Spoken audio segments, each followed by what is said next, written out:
उदालगुरि जिल्लानि बैरबखुन्द बियाबनि प्राइमारि थाखोनि जोलुर बादायलायनाया जागायबाय। जों बयबो मिथिगौदि गेलेमु गेलेनाया सुबुंनि देहाखौ गोख्रों आरो गोग्गो लाखिनायजों लोगोसे गावनि केरियारखौ दानानै लानो हानायनि मोनसे मोजां खाबु जगायनानै होयो। बे थांखिनि बिटिआर सरकारा बिटिआरनि गुबुन गुबुन बियाबफोराव जोलुर बादायलायनाय खुंबोबाय थानाय बायदि बैरबखुन्द बियाबावबो बैरबखुन्द बियाब इउपिपिएल लाइमोन गांखंनि बानजायनायाव 6 सेप्तेम्बर खालारनिफ्राय बियाबनि सिङाव थानाय बनगुर अरगें गेलेग्रा फोथाराव इन्टार प्राइमारि जोलुर बादायलायनाय हाबाफारिखौ बेखेवदों।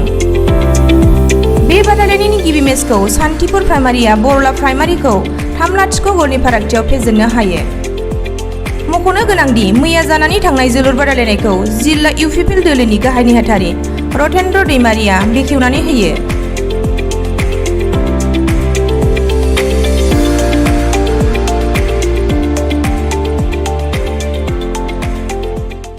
बारु सिगाङावनो नोंथांमोन निउस चेनेलखौ आं भैरबकुन्द ब्लकनि आफादगिरि जानानै थोजासे हामबाय होनदों।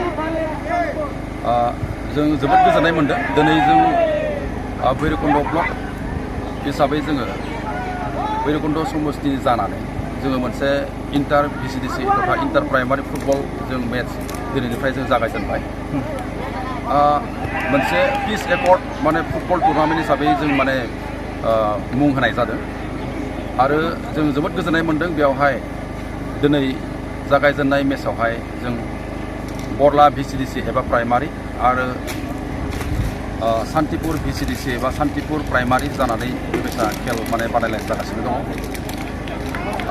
जोंनि थांखिया बेनो जे जोंनि गेजेराव मोनसे बेबायसा खौसेथि आरो गोरोबलायनाय जेब्लाबो जोंनि गेजेराव जों लाखिनो जों जादों। जोंनि इउपिपिएल पार्टी हिसाबै जों जेब्लाबो खौसेथियै जों गसंथानायनि मोनसे जों बिदि राहा हिसाबै जों बेखौ मोनसे फुटबल मेचखौ जों बादायलायनायखौ जोङो खुंनाय जादों। बेनिखायनो दिनैयो सान्तिपुर प्राइमारि आरो बरला भिसिडिसिनि गेजेराव बे बादायलायनाया बनगुरुं बे खेल गेलेग्रा फोथाराव दिनै जागायजेनबाय। नोंथाङा बे फैबाय थानाय लाइमोनफोरनि सायाव मा बुंनो सानो बा गेलेनायनि सायाव बिथिंखौ लानानै माबायदि बिहोमा होनो सानदों बा माबायदि बोसोन हरनो सानदों? खेलानि गेजेरजों फैबाय थानाय लाइमोनफोरनिसिम आं आफादगिरि जानानै मोनसे बिदि मेसेजखौ आं होनो सानदों। जिहेतु गेलेनायनि गेजेरजोंबो जोंनि सेंग्रा सिख्ला लाइमोनफ्रा मोनसे केरियारखौ जों बानायनो हायो। जों फरायनायजों लोगोसे जोंनि जिउआवहाय जोंनि सेंग्रा सिख्लाफोरनि जिउआवहाय मोनसे गेलेनाय जन्थु हुदा बेयो मोनसे अंगार हायै मोनसे बाहागो हिसाबै लानायखौ आं जोबोद मोजां मोनो।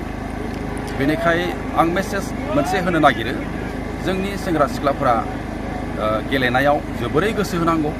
मानोना दिनै गेलेनानैबो जोङो गावनि मोनसे केरियार बानायनानै जोंनि भबिसतखौ एबा जोंनि न'खरफोरखौ जोङो बेबायदि जों सालायनो हायो एबा न'खरफोरखौ जोङो दैदेननो हायो।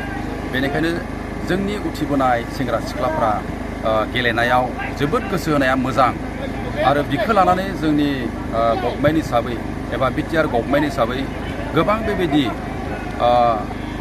आसुनिफोरबो लानाय जादों।